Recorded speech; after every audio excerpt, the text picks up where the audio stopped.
Good morning, everyone. Welcome to Monday. Welcome to Monday Minutes. Carnage on the long end of the US Treasury curve last week, the Fitch downgrade. Look, many of the reasons that people are pointing to for the sell-off on the long end have really been known. Running big deficits, spending, more issuance, finding that marginal buyer with the Fed out of the equation. Certainly the potential for a higher nominal neutral rate at this point with inflation running higher than it has in quite some time. Changes to policy coming out of Japan. A lot of these issues known. Obviously, the quarterly refunding this week, 3-year notes, 10-year notes, and long bonds. So a big concession within an extremely short period of time.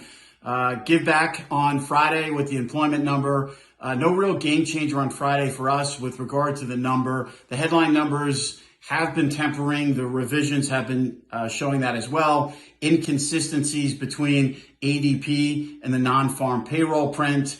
Wages higher, but hours lower. We don't think is a game changer, but certainly the market was ripe heading into Friday, given the concession, the oversold conditions that we had last week into Friday's number. This week, back on the move higher.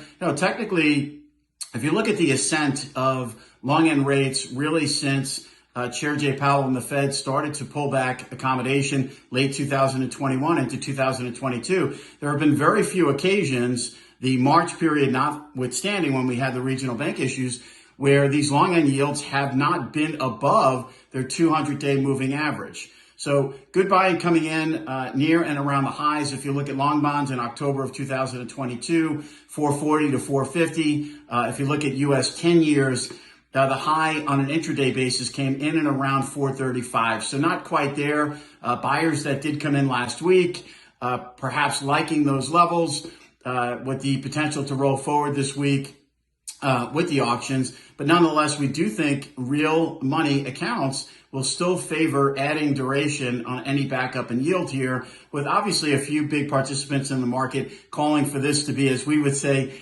the big one. The big one in terms of long end yields finally moving significantly higher, perhaps hitting 5% and above. That remains to be seen. The global landscape still matters. We continue to say and have said for years, rates move higher for a reason.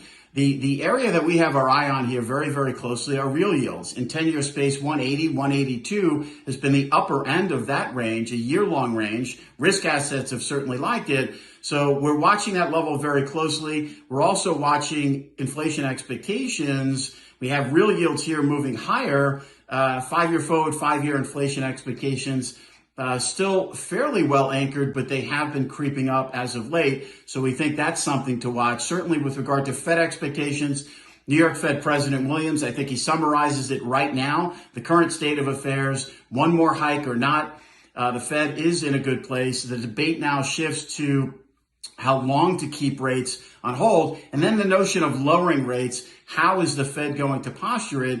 And if inflation continues to come down, if the forecast does play out into 2024, as the Fed keeps rates on hold and inflation comes down, those real yields continue to move higher. The Fed becomes more restrictive. That will be the story. We think that will be the rationale going forward, and we will continue to hear more about that dynamic should inflation continue to come down and the Fed stay on hold for the remainder of 2023 into 2024. On the ground this week, we get the Treasury's quarterly refunding, 3s, 10s, and 30s, a good test at these yield levels. And in addition to that, later in the week, we get CPI and PPI. Wishing everyone a great week ahead. I'm Greg Faranello. I'm head of US rates for AmeriVet Securities.